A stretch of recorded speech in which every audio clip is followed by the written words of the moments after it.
Love marriage से जुड़ी एक घटना। 1 साल की शादी को बीत चुका था। उस 1 साल में प्रिया ने परिवार को मनाने की भरपूर कोशिश की, लेकिन जब हरीश भाई का निधन हुआ तब भी प्रिया वहां नहीं पहुंच सकी। वीणाबेन ने साफ शब्दों में कह दिया था, इस घर में तुम्हारा कदम नहीं पड़ेगा। अपने सगे पिता की अंतिम यात्रा में शामिल नहीं हो पाने से प्रिया अंदर तक हिल गई थी। सास ससुर ने तो साफ कह दिया था, ऐसे गंवार परिवार से छुटकारा मिलना ही बेहतर है। प्रिया का एमडी बनने का सपना बिखर गया। तभी प्रिया को समझ में आया कि दिव्येश का परिवार पैसे का पुजारी है।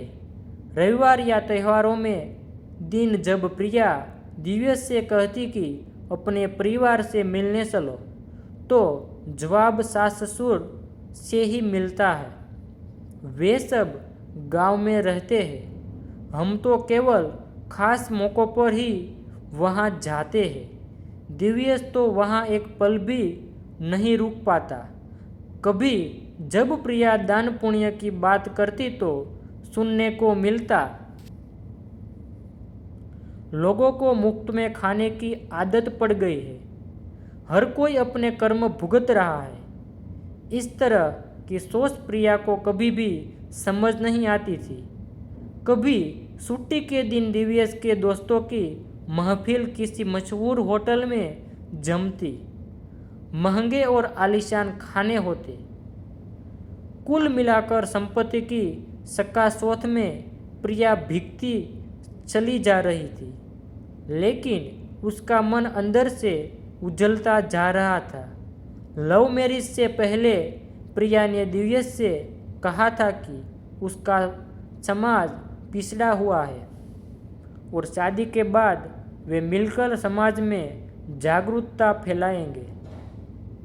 तब दिव्येश ने हाँ कहकर उसे बहलाया था।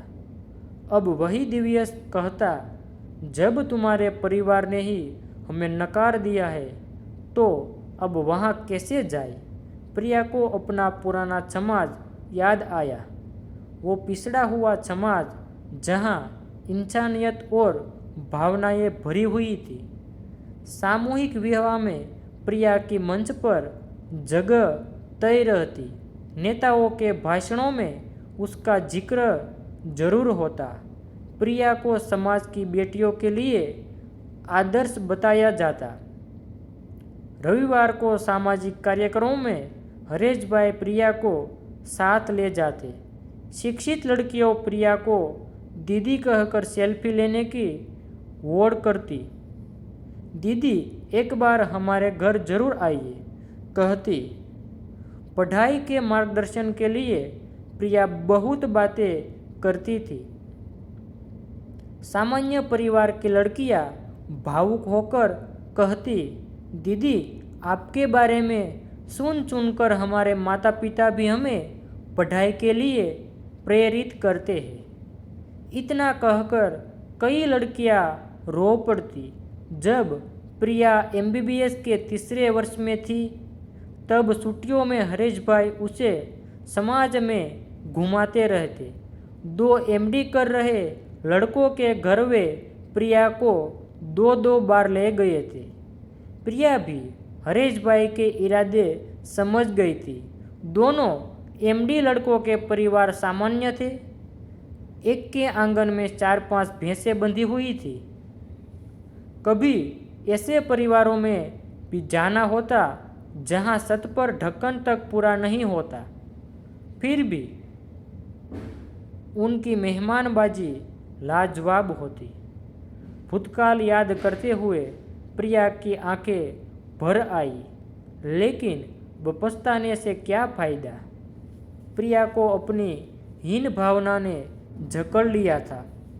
उसके मन में एक ही बात घर कर गई थी, मेरी समाज में क्या हैसियत है। बस ऊंची भावना के चलते उसने सोचा कि मैं एक ऊंची डिग्रीधारी डॉक्टर बनकर अपने से भी ऊंची डिग्री वाले डॉक्टर से शादी करूंगी, ताकि अपने समाज को बड़ा सहयोग दे सकूं।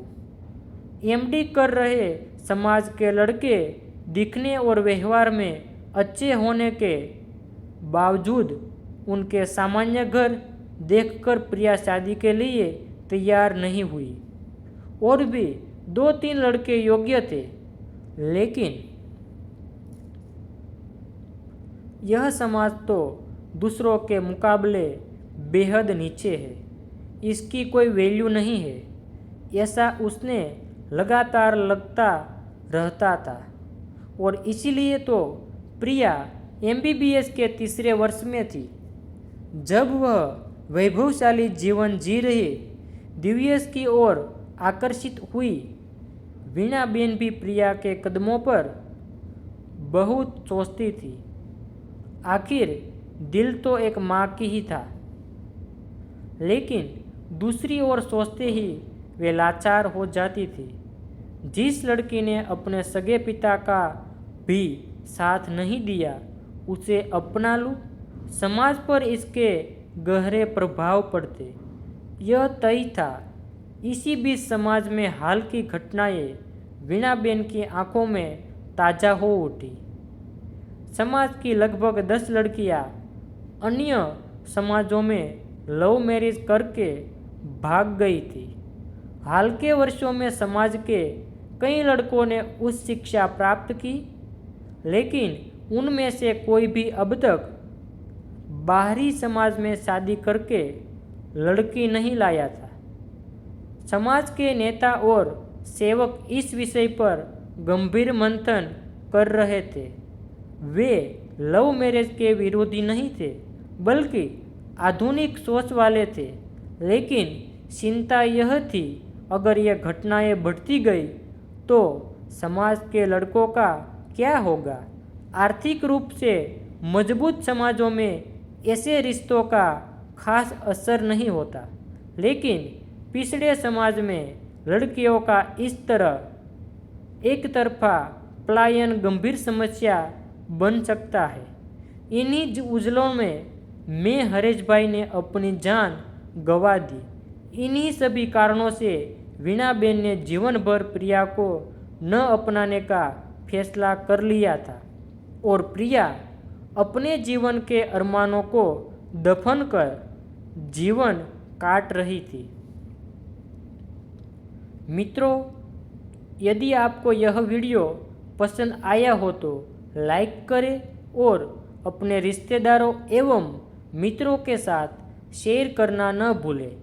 ऐसे ही जीवन प्रेरणादायक वीडियो देखने के लिए हमारे चैनल से जुड़े रहें। आभार मित्रों।